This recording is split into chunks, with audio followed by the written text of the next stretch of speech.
everybody, it's me, Greg. I'm here to do another questions and answer session with you. So thank you to everyone who's asked questions on Patreon and on Facebook.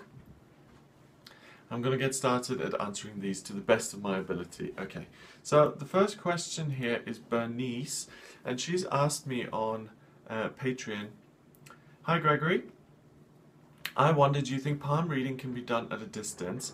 With the sophistication of cameras and video now, do you think that is reasonable? I recently had surgery that altered the look of my right palm. How would that factor into a reading?" The simple answer is yes, and I do palm readings via a distance. So all you need to do is take a high definition picture of both of your palms, and it's the same as sitting with someone, and I can have a look at them. If you had surgery that altered the look of your right palm, that would factor into a reading, because everything that happens to us happens for a reason, and everything has an impact and has a message to share. So an illness has a reason, an illness has a message to impart on that person. Everything, nothing here is random. So yes, if the look is altered, that would impact the reading, and it will also give an insight into your thinking, because the palms are an outpicturing of what's going on up here. So if the palms look different, then it may be that the thinking has altered in some way. So yes. Next question here on Facebook. Chris Peters, I would like to learn more about numerology in tarot.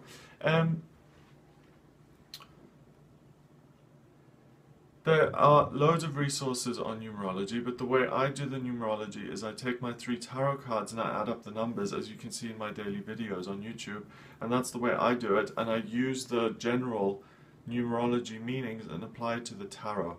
They work really well together because all the tarot cards have numbers, the amount of cards, it's just numbers are a natural part of them, so I combine the meanings. If you want more information on numerology or tarot, there are loads of resources. Just go on Amazon or Google in best numerology book or best tarot book. With the internet these days, there's so many forums and reviews and things, and you can make your own decisions of what you think would be useful. Julie says, "Can you tell me what number 7 is about in numerology, please?" Number 7 represents mind and creativity in numerology. It's about it's a vibration that you can manifest and you can create in reality what you want to create, and you can shape reality by affecting it by your thinking. In physics, they've recently discovered that an object is actually affected and influenced by the person looking at it.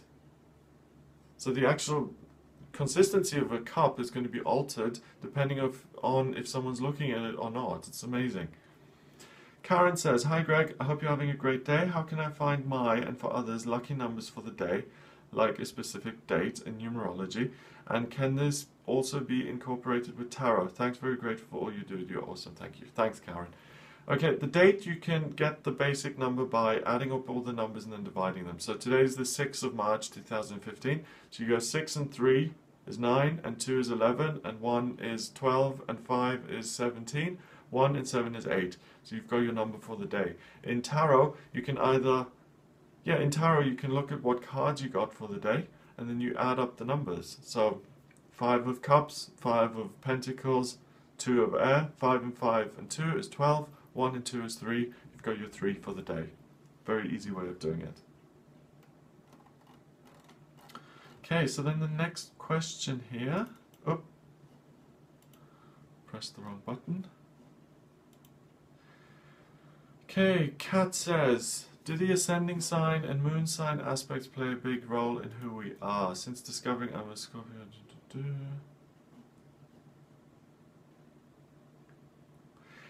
Yes, ascending sign and moon signs do play a big role in who we are. I did a video on this, sun versus rising versus moon sign.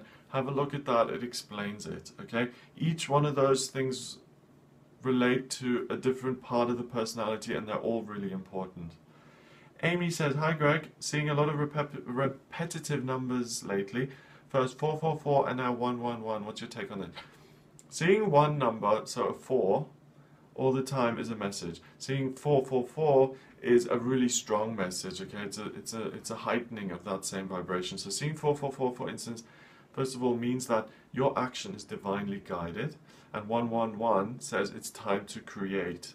And because it's repeated in the number means it's pure. It's a pure essence of that energy, and it's time to take action. Okay, Chris Peters says, when we look at a figure on a card and they're holding a symbolic item in one of their hands, do we read that item as being in the left hand or in the right?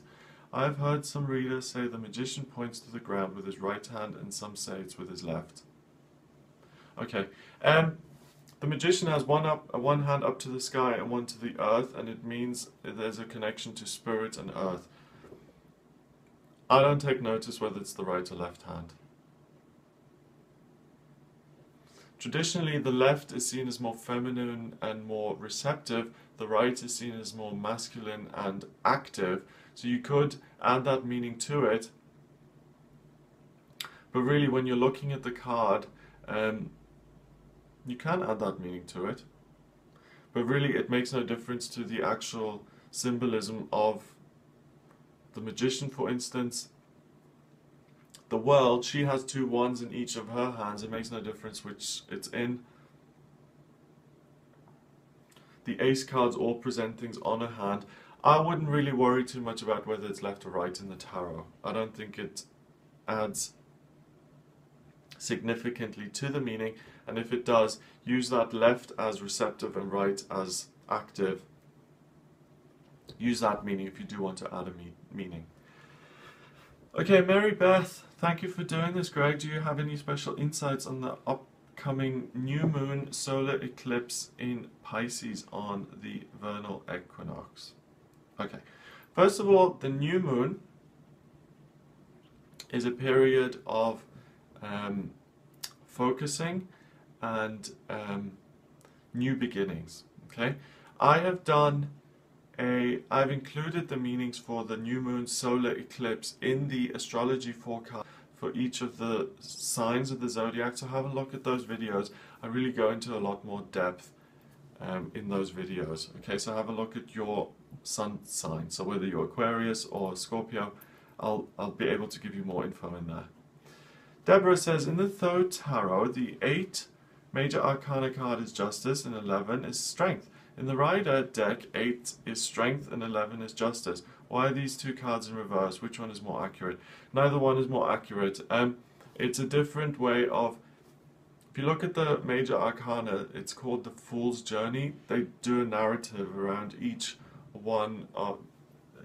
they do a narrative about how it goes. You know, the Fool goes into life, then he's the magician, he becomes real, then it's the...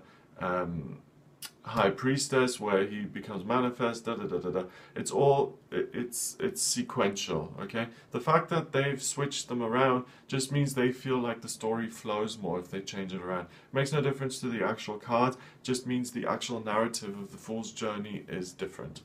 It's for the makers of the cards, they think it works better, but the actual card itself isn't altered. Now, of course, if a card has the number 8 associated with it instead of the 11, that makes a difference because 8 is the energy of the boss, of power, and 11 is of service and being self-sacrificing. So I think that kind of tweaks the message of the card a little bit, but apart from that, there's nothing else you need to worry about, really. Judy, ask Gregory. Greg, Mr. Scott, hello, hi.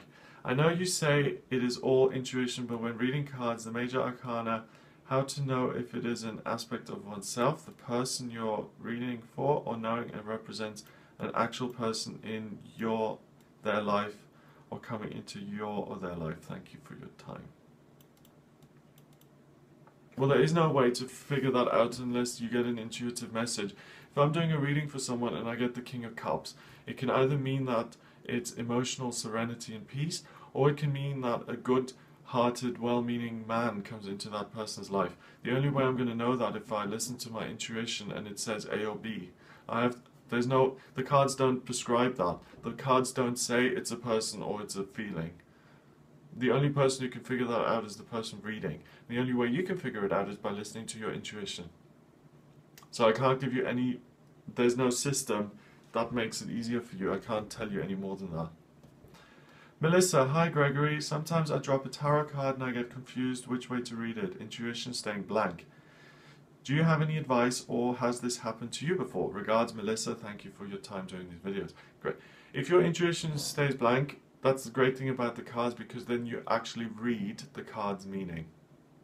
So again, if it's the, let's say if it's the Sun card, and your intuition stays totally blank, then you look at the card and you say, okay, the card is yellow. What does yellow mean? Yellow means positivity and energy. What does the sun mean? It means enlightenment and warmth. What does the little child at the bottom of the sun mean? It means innocence and new beginnings. Then if you don't get any messages intuitively, you read it via the meanings that you can see in the image, and through those meanings you'll get something intuitively. And if you don't, just read the card as it is. Just read it straight as it is via the card. Benjamin Fish, is there anything that we as human beings could do that would not be forgiven by the universe? Sin, punishment, judgment. Are the laws of our countries associated with those rules? There's nothing that is unforgivable. Okay? You can never fall from grace. You can never be excluded from the love of God, because you're made of the love of God. Nothing you can do is unforgivable. Even the most heinous, terrible things that are happening in the world right now, God doesn't get rid of those people. There's been a horrible story here in the UK about an innocent child that was murdered by the one person that was supposed to look after that child, its mother, and even that mother is not lost from God. No one ever is, okay? Are the laws of our countries associated with those rules? Countries are a human creation, they're not a spiritual creation. Countries are just man-made borders to separate. And in truth, in spiritual truth, there's no separation between God and us. It's the body that presents the illusion of separation, but there is no such thing as separation, because we've never left God. Okay, so laws of our countries in itself are faulty rules because they create separation between people. So no. Felicia, hi Gregory. I would like to know what numbers mean, or why we get them in dreams. Do they hold a significant spiritual purpose or message? I get them frequently. Thank you. Yes. Each number has a different vibrations, and each vibration has a different meaning. 1 through 9. In all of my tarot videos, I mention the numbers. Have a look at numerology if you're interested in number meanings. But I mean, you can get that from my videos, and I have done numerology videos explaining each of the number meanings. Have a look at those. Just type in Gregory Scott Numerology. And I explain the number meanings 1 through 9, and then the master numbers 11, 22, 33, and 44. And they do hold a spiritual purpose, because we live in an ordered universe that isn't chaotic, and that's why numbers have different vibrations, because everything is built up out of vibrations, and that's why they make sense. So yes, when you get them in dreams, they have meanings. When you get them in real life, they have meanings. They each hold a significant message or meaning. Okay, so those are your questions. I hope you found that useful. Thank you for asking your questions. I really appreciate it. I hope this has been useful and is answered. Your question has given you some more insight. If you've got any questions in future, just put them on the Facebook page with the hashtag talktogregory. Yes, and I'll pick them up, and I will be doing one of these once a month. Have a fantastic March. Is it March? Yes, it is. I was getting confused because I'm doing the astrology videos for April soon. So yes, have a wonderful March, and I'll speak to you soon.